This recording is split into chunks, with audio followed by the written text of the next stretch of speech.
In Afghanistan, a drone flies over a small village and gets the attention of the locals, who immediately get ready for an attack. Soon a bunch of American soldiers arrive and find the town empty because everyone is hiding inside.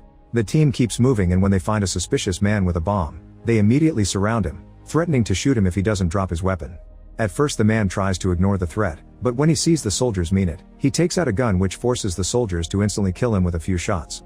Then Jake informs Colonel Mason about the dead man and the bomb, asking for permission to disarm it. Mason refuses, but Jake ignores him and works on it anyway, successfully disarming it. At that moment, a secret second bomb goes off and kills most of the soldiers. Soon the men come out of the buildings and surround the Americans as they open fire and a vicious gunfight begins. American soldiers are falling everywhere and only Jake and Mason are left alive. Jake runs to join his colonel and is almost shot by the enemy, but Mason saves his life right before a helicopter shows up.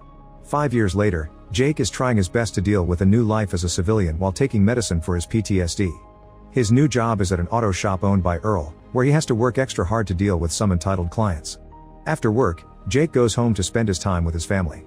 He always makes sure to keep a happy mood for his son, but in private, things get tense when his wife points out they have lots of unpaid bills.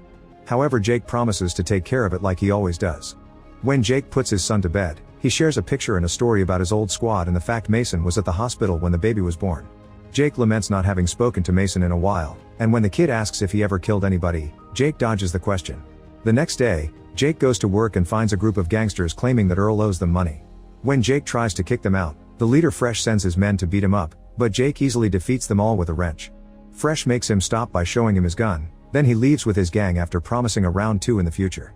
Afterward, Jake confronts Earl, who confesses he used to be part of a gang too but was fortunate enough to leave that life and build something he could call a home. Earl promises he'll always protect his block, so Jake doesn't need to worry about his family. Jake feels like he's still at war and calls his family to check on them, hearing his wife say he should have called the cops instead of getting involved. Later in the evening, Jake goes home and sees Fresh in his car mentioning payback before driving away. A panicking Jake rushes inside the house and is devastated to discover his family is dead, so he screams and cries as he has a total breakdown. Moments later, the police arrive and try to ask him some questions, but Jake snaps and goes away in his truck. He drives through the city looking for Fresh's car while his mind keeps going through his happiest family memories. Eventually he finds the car outside a naughty club, so Jake rushes inside with a gun in hand and begins shooting every single gang member without hesitation. When he is about to kill Fresh, the man explains that he hadn't meant to kill Jake's family but he was given no choice.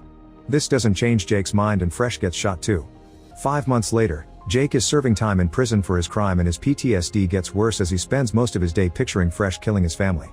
One day, Jake is surprised to get a visit from Mason, who offers his help to reopen the case. However, Jake refuses because he thinks he belongs there and repeats what he told the judge. He got his revenge and now has zero remorse, he'd even do it again. Then Jake asks Mason to never come back and tells the guard to take him back to his cell. That night, Jake keeps remembering his days with the army and how Mason had retired after saving his life. Sometime later, Jake is visited by a stranger named Ramsey, who mentions he runs a private task force. However, Jake doesn't let him say more and once again asks the guard to take him back. Later in the evening, Jake is dreaming about his family when suddenly, a bunch of masked men break into his cell and sedate him before kidnapping him. When Jake wakes up later, he finds himself out of prison and discovers his kidnapper is Ramsey, who confesses he's been watching Jake for a long time and is impressed by his record. Ramsey's organization, called Section 8, doesn't play by the rules, and Ramsey thinks they can give Jake back his purpose. As a final touch, Ramsey says Jake's son would like to see him as a hero, not a convict, so Jake finally accepts to join. Later in Washington, D.C., Ramsey introduces Jake to the rest of the team, Elias, Ajax, Brunner, and Mueller. Then he gives him a tour of what he calls the Batcave while explaining that they have 8 operatives in Washington and 8 elsewhere in the world. Their orders come from the State Department and the NSA, always related to taking care of threats against national security. Since Jake is just starting, Mueller will be his watcher and go with him to all missions until he gains seniority. Jake will also be given a bank account, an apartment in the city, a vehicle, a backstory, and an alias because to the world he's dead. Then Ramsey has to leave, so it's up to the team to put Jake through the initiation process. Ajax starts to provoke him, pushing him around and throwing some punches.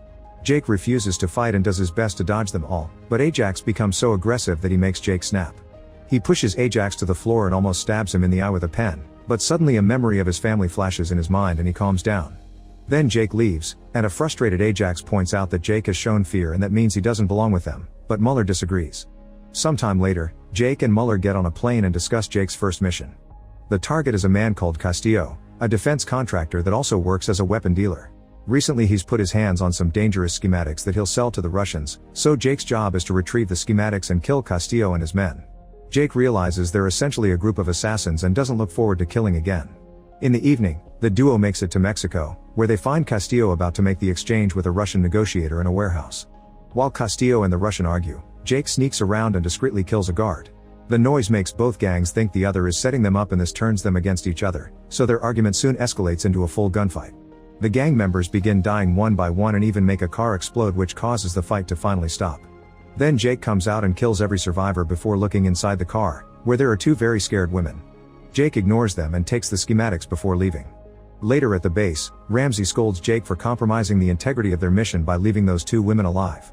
Jake tries to explain they were victims and accuses Ramsey of disregarding human life, so Ramsey threatens to send him back to prison if he doesn't obey. Then Jake is dismissed, and Mueller tells Ramsey that Jake did good, but Ramsey is still hesitant, so Ajax cuts in and implies that Ramsey made a mistake. Once he's left alone, Ramsey calls someone named Locke. The next day in Nevada, mercenary Locke breaks into a hotel and kills a few employees before entering a room, where he scares away the women before confronting his victim. The guy knows Ramsey sent Locke and tries to bribe him with a huge amount of money, but Locke kills him anyway. Afterward, Locke escapes through the hotel's casino, but the guards immediately get suspicious and go after him. Locke easily beats up every guard that comes close and begins running, breaking things on the way and knocking out the guards that keep coming. Eventually he takes out his gun and shoots a few bullets just to cause panic in the gambling crowd. He also kills a guard before going outside and stealing a car to escape. Meanwhile, Jake moves into the new house and is shocked to find a frame with a bunch of pictures from his time in Afghanistan. This reminds him of a conversation he had with Mason, during which Jake blamed himself for getting him injured and Mason made sure to comfort him. Later, Jake is drinking at the pub and Mueller joins him, so Jake tries to get some information out of her. Mueller doesn't know anything about Ramsey, but she explains that she used to be in the army and punched a commander officer that reprimanded her.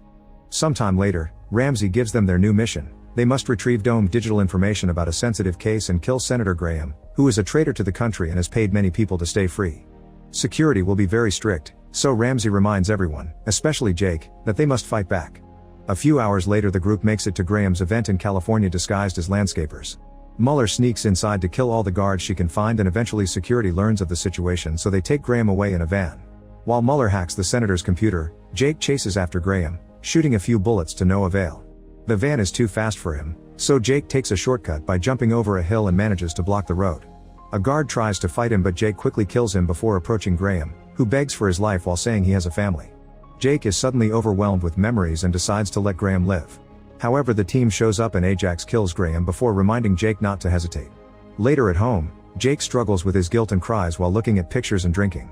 Suddenly he sees masked men running outside his window, so he hides before they enter his home. The men look for him in every room, but Jake manages to escape through the back door. The next day, Jake goes to see Mason and tells him the whole story. Mason mentions he knew the real Section 8 was dismantled in the 90s and the one functioning now is just a cesspool of disgraced agents from the Army, CIA, FBI, and the like. They even have important connections in Washington, so if Jake is running from Section 8, he's in serious danger. Mason has never heard of Ramsey and promises to make some calls. He also agrees to help Jake with some money and a gun. Afterward, Jake returns to his hometown and gets a call from Ramsey, who wants to meet to talk things out, but Jake refuses. Then Ramsey asks Mueller to call Locke, who is currently hiding in Argentina, to give him the mission of killing Jake. Sometime later, Jake bumps into his son's best friend, and as they talk about the tragedy, he learns that before his family's murder, Fresh was seen with people in black suits like the secret agents seen in comics. Before he can get any more information, Locke shows up and opens fire, so Jake pushes the kid into a shop before running away. Panic takes over the area as Locke kills a few civilians, and soon the police arrive only for Locke to shoot them as well. This distraction allows Jake to escape, so Locke steals a police car and goes looking for him while calling Ramsey to tell him what happened. In the evening, Jake is hiding at Earl's shop and remembering how Earl raised him after his parents died. Suddenly the computer starts beeping to announce the arrival of the team, so Jake and Earl grab some weapons to fight them. Jake almost gets shot by Elias, but Earl quickly takes him out. Next, Bruner jumps on Jake and they begin fighting on top of a car when suddenly, Ajax shoots at them. Bruner turns around to yell at his carelessness, and Jake uses the chance to stab him with a screwdriver. When Ajax opens fire again, Jake uses the body as a shield and retrieves his gun to start shooting back, but he soon runs out of bullets. Ajax has a few left but wastes them on purpose because he wants to fight Jake hand to hand again to prove he's better. The men begin exchanging hits all over the shop and Ajax tries to stab Jake, but he ends up getting shot by Mueller. Afterward, Jake checks on Earl, who is fine and gives Jake his car keys so he can escape because the cops are coming. Later in the car, Mueller says she saved Jake because she also wants to leave Section 8. Jake doesn't think he can trust her and demands to be taken to wherever Ramsey's staying. The next day the duo arrives in Montana and tries to sneak through a forest to find Ramsey's cabin, but when Jake turns around, he's suddenly knocked out. After dreaming of his family again, Jake wakes up tied to a chair in a room with Ramsey and Mueller, who has been working for Ramsey to set up this trap for Jake. Ramsey says he has a surprise and Jake is shocked to see Mason enter the room, learning he's been working with Ramsey as well. The organization had been needing an agent with Jake's skills, so Mason told them how to get to him. This means they were the ones to pay Fresh to kill his family. Jake can't believe Mason betrayed him, but Mason just says that Jake was wasting his talent on cars and a kid. Afterward the group leaves Jake alone and Mason pays Ramsey and Mueller the money they agreed on. Ramsey says they should kill Jake because he's a liability and Mason agrees, but he looks inside. While Mueller counts the money, Mason goes to see Jake and frees him before confessing the truth. He had been hired to take down Section 8 from the inside, and now he wants Jake to help him finish the job. Then Mason sets off the alarm on purpose, and when two guards come to check, they quickly kill them. More men keep coming and the duo shoots them all as they make there to find Ramsey. Another gunfight begins as bullets destroy their surroundings, and when Ramsey sees them, he hides with Mueller and offers Jake the money for Mason. Jake refuses with a shot, so next Ramsey tries to convince Jake that this is all Mason's fault, but Jake doesn't believe him. While they argue, Mueller sneaks around and tries to shoot Jake, but Mason tells him to move and takes the bullet instead, knocking Mueller down in return. Jake rushes to check on his friend and Ramsey tries to grab the money, but Jake scares him off with a few shots. Then Mason asks Jake to finish the job and dies. At that moment Mueller cuts in and tries to shoot Jake, but she's out of ammo, so they start fighting hand to hand instead. After exchanging a few hits, Mason stabs Jake in the shoulder, but he uses the chance to turn her own hand against her and kill her. Afterward Jake goes outside and sees Ramsey flee in a car, so he steals a vehicle and goes after him. Both men open fire as they drive like crazy, and Ramsey gets so distracted that he ends up crashing. Jake walks over to the wreck, and when Ramsey insults him for hesitating, Jake finally kills him. In the evening, the police bring Jake to meet General Savoy, who Mason was working for. Savoy offers Jake a job and a clean slate if he accepts to join his team, but Jake declines the offer saying that he has nothing to fight for. Just in case, Savoy gives him his card anyway. Later Jake returns home only to find Locke waiting for him because he still wants to finish his job as his reputation demands. Soon a hand-to-hand fight begins and both men show their amazing fighting skills while using any object or furniture in the room to attack as well. When the fight moves to the kitchen, both of them grab a knife and keep hitting each other until Locke throws Jake on the floor. This allows Jake to retrieve his gun and finally kill Locke. The next morning Jake sends a voice message to Earl, thanking him for everything and announcing he's leaving. Meanwhile Jake is taking a bus and sees a mother having a sweet moment with her son. Memories of his own family flood his mind again and Jake calls Savoy to accept his offer, saying he does have something he wants to fight for. Savoy immediately welcomes him to Section 9.